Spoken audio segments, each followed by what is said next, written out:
شروع اللہ کا نام لے کر جو بڑا مہربان نہایت رحم والا ہے۔ ان فرشتوں کی قسم جو ڈوب کر کافروں کی جان کھینچ لیتے ہیں، اور ان کی جو مومنوں کی جان آسانی سے نکالتے ہیں، اور ان کی جو تیرتے ہوئے جاتے ہیں پھر لپک کر آگے بڑھتے ہیں۔ پھر دنیا کے کاموں کا انتظام کرتے ہیں کہ وہ دن آ کر رہے گا جس دن وہ زلزلہ آئے گا، پھر اس کے پیچھے اور زلزلہ آئے گا۔ اس دن لوگوں کے دل خوف زدہ ہوں گے اور آنکھیں جھکی ہوئی۔ کافر کہتے ہیں کیا ہم الٹے پاؤں پھر لوٹیں گے؟ بھلا جب ہم کھوکھلی ہڈیاں ہو جائیں گے تو پھر زندہ کیے جائیں گے؟ کہتے ہیں کہ یہ لوٹنا تو سراسر نقصان کا لوٹنا ہوگا۔ تو بس وہ ایک ڈانٹ ہوگی، اس وقت وہ سب میدان حشر میں آ جمع ہوں گے۔ بھلا تم کو موسیٰ کی حکایت پہنچی ہے جب ان کے پروردگار نے ان کو پاک میدان یعنی طویٰ میں پکارا اور حکم دیا کہ فرعون کے پاس جاؤ کہ وہ سرکش ہو رہا ہے، پھر اس سے کہو کہ کیا تو چاہتا ہے کہ پاک ہو جائے اور میں تجھے تیرے پروردگار کا رستہ بتاؤں تاکہ تجھ کو خوف پیدا ہو؟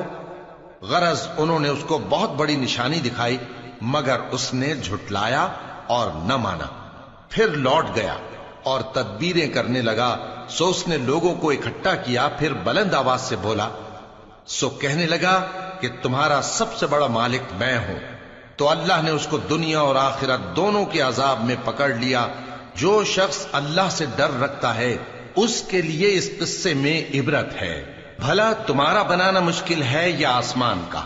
اللہ نے اس کو بنایا، اس کی چھت کو اونچا کیا، پھر اسے برابر کر دیا، اور اسی نے رات تاریک بنائی اور دن کو دھوپ نکالی، اور اس کے بعد زمین کو پھیلا دیا۔ اسی نے زمین میں سے اس کا پانی نکالا اور چارہ اگایا اور اس پر پہاڑوں کا بوجھ رکھ دیا۔ یہ سب کچھ تمہارے اور تمہارے مویشیوں کے فائدے کے لیے کیا۔ پھر جب وہ بہت بڑی آفت آئے گی اس دن انسان جو محنت وہ کرتا رہا یاد کرے گا، اور دوزخ دیکھنے والے کے سامنے لا کر رکھ دی جائے گی۔ اب جس نے سرکشی کی اور دنیا کی زندگی کو مقدم رکھا تو اس کا ٹھکانہ دوزخ ہی ہے۔ اور جو اپنے پروردگار کے سامنے کھڑے ہونے سے ڈرتا اور نفس کو بیجا خواہشوں سے روکتا رہا تو اس کا ٹھکانہ بہشت ہی ہے۔